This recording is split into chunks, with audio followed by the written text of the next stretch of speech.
ሚስት ትታ ሄዳለች። እኔም ከባሌ ተፋትቻለሁ። እና ታዲያ ሌላ ምን ነገር አለ? በቃ እኔም ማግባት እችላለሁ፣ አንተም ትችላለህ። እሰይ በቃ ሴትዮዋ አሁንም መርቀናለች። ቆንጆ ነች። ከድብርት ውስጥ አለ በንቃት ስራ እንድትጀምሪ። ከድብርት ውስጥ እንኳን እወጣለሁ ብለህ ነው? ታወጫለሽ ማለት ሊበድሩ ሊጠቅ ቢመጡት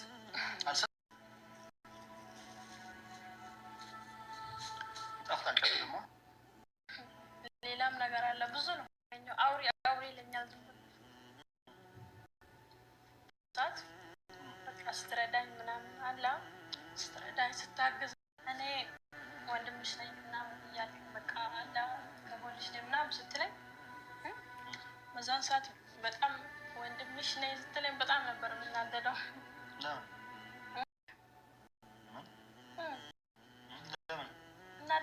በውስጥ ያስኩትን ዛሬ ወደ መጣልኝ ተናገርኩ። ጫቱን ብታቆም ይሻልካል። ፊጊ ፊጊ ብሏል። በጣም ፈራሁ። እሰይ ሱመያ ምናምን ጃን ከምትለው ቆምና እኔ ከዚህን ሰዓት ጀምሮ ቆፋይ ብሏል። ያንተ ለእኔ የሆነ ትንሽ ስሜት ካለክ እሰይ ከፈለክ ከቤቱ ሰደኝ፣ ቤት ከአንተ ጋር ምንኖር እሰይ ከፈለክ ሄዳለሁ አብሬ። እሰይ በቃ ከዚህ በኋላ ያንተ ነኝ እንደፈለክ አለ። ጉድ መጪ ብሏል። ሰደኝ ከፈለክ አብረን ከፈለክ እዚሁ አብረን ነገሩን አስተካክላለሁ ብሎ ነገሩ ተበላሸ። ወንድም ያትበለኝ እሰይ አንተ ሚስት ትታ ሄዳለች። እኔም ከባሌ ተፋትቻለሁ። እና ታዲያ ሌላ ምን ነገር አለ? በቃ እኔም ማግባት እችላለሁ፣ አንተም ትችላለህ። እሰይ በቃ ሴትዮዋ አሁንም መርቀናለች። እና ልጆችን እንዳያቸው ስማና ልጆችን ታሳይ ምናምን ስልሽ ፈታልቲ ብዬ ነው በቃ ላለ የውስጥ መርቅና ብለሽ ችግርሽን እንድታወጪ ነው። በዛውም ጫቱ ደግሞ እና እስቲ ከነበረሽ ለመቃሽ እውነት ምትወጂ ከሆነ ከሁለት ወንድማቾች እንዴት ልጅ ወልዳለሁ ብዬ በጣም ልጁንም ለማስወረድም በጣም ብዙ ታገልኩኝ። መድኃኒት የተለያየ መድኃኒት ዋጥኩኝ፣ ግን እንደዛ ሊሆን አልቻለም። ጉድ ስሙ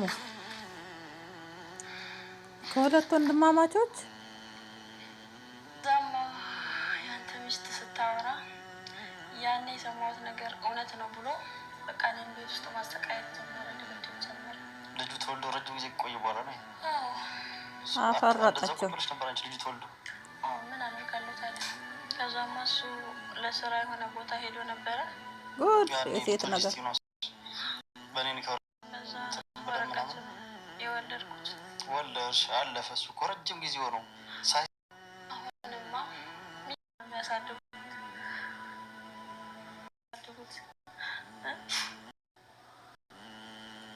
ልጄን ትቼው በቃ አሁን የነገርሽው ማለት ነው። ሱመያን ቪዲዮ ካወራች እና እሱ ከተጠራጠረ ጉዱ ወጣ ጉዱ ወጣ ይገልሽ ባለበት ሰዓት ማለት ነው ያለት አውጪው ብሎ በቃ አንገቴ ላይ ቢላ ሲያረግ እዛ በቃ እነግርሃለሁ ብዬ ከሰይድ ጋር አንድ ቀን አድሬ ነበር የመጣሁት ምናምን ብዬ ነገርኩት። እሰይ አሳየቅ ጨራሽ ሊወርድሽ እዚህ ጋር ነው ላሳየህ። ምን ታርጊ ነው የምታሳየው? መጥፎ ቦታ እኮ ሊወርድሽ ብሎ ሰይድ ጋር ኩርሳይ ሰው አስቀርባይታ በቃ ታስቢ ችግር የለውም። ፍቅር ይዛታል ልጅቷ። ወይ ጉድ